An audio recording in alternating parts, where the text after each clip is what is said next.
Hello and welcome to today's interview.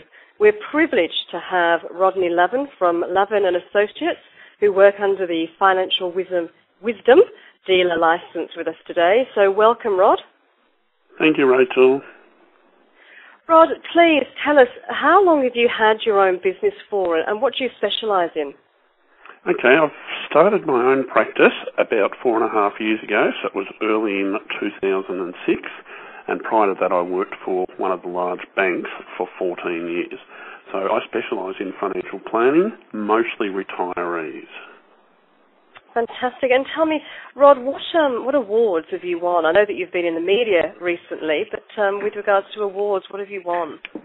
Yeah, well, the most recent one is when I was awarded as the inaugural Financial Planning Award, which is the ambassador for CFP, Professional Award. So I was very honoured when I got that recently. So that's the inaugural CFP Professional Ambassador for the Financial Planning Association. So for the last 6 months, I've been really putting the message out there that people in the financial planning industry should become CFP qualified.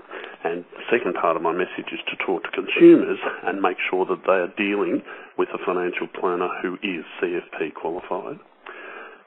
So you mentioned the other awards that I've had. I have the biggest honour I think I've ever personally had is when a reserve in the city of Berwick was named after me. So wow. That was about 10 years ago. I was a former councillor for the city of Berwick and stood for Parliament, and they were nice enough to actually name a park after me, which was terrific. And tell me, do you visit that park? I've been there mostly with my mother or with my 6-year-old daughter, and that was really just to show them the sign, and it's in the Melways, of course, so I love showing that off. But yeah, that was a terrific thrill. Also in 1999, I was a recipient of what they call a group study exchange through Rotary International, and that was myself and 3 other young business professionals were awarded a 6-week trip to Germany, visiting all the Rotary clubs over there. So that was a fantastic thrill back in 1999. Fantastic. And also, sorry? I was just saying, well done, that's fantastic. Thanks. And also back about 15 years ago, I was appointed as a Justice of the Peace, and that was a big thrill as well. I think at the time I was one of the youngest in Victoria, so that was pretty good as well. You've been a very busy man, thank you. What can you tell us, what do you think makes your business so successful?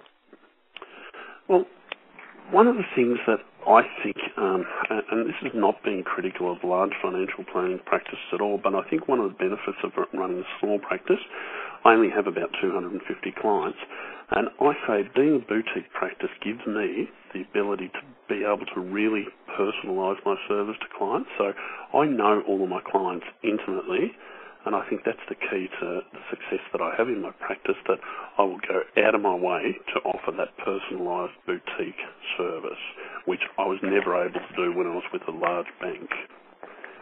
And that's simply because I had too many clients.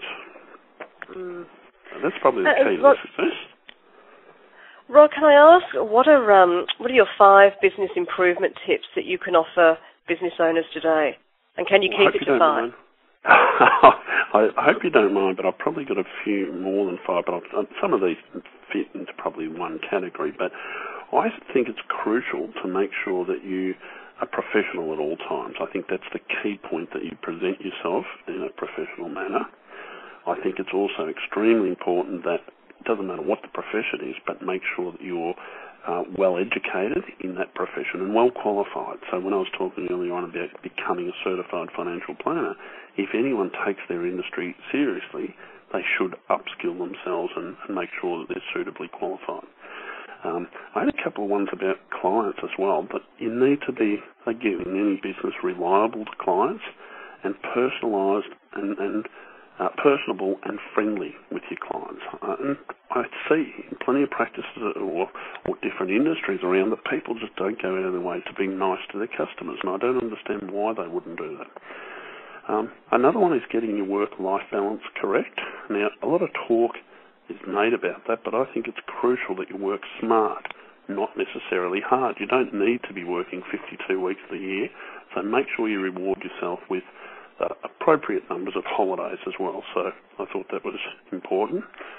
On the client basis too, I think it's crucially important to be accessible to clients. Now, I very rarely would have to work on a weekend, but if I needed to because a client was about to head off on a holidays or something, I would go out of my way to try and fit in with them.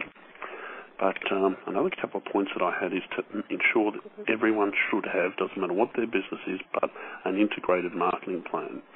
And what I mean by that is make sure that if you're going to have marketing, and everyone should have that, you have the necessary integrated plan. So, for example, for myself, I do advertisements in local newspapers, I do radio advertisements, and often we'll do mail-outs directly with brochures or marketing material to clients. So I think it's important to just have that integrated marketing plan. And finally, and this is probably one of the most important, is to make sure that you've got a business plan. And that should be constantly reviewed and track how you're going against whatever the plan is that you've decided upon. So it's probably a bit more than 5, but hopefully that covers a few areas.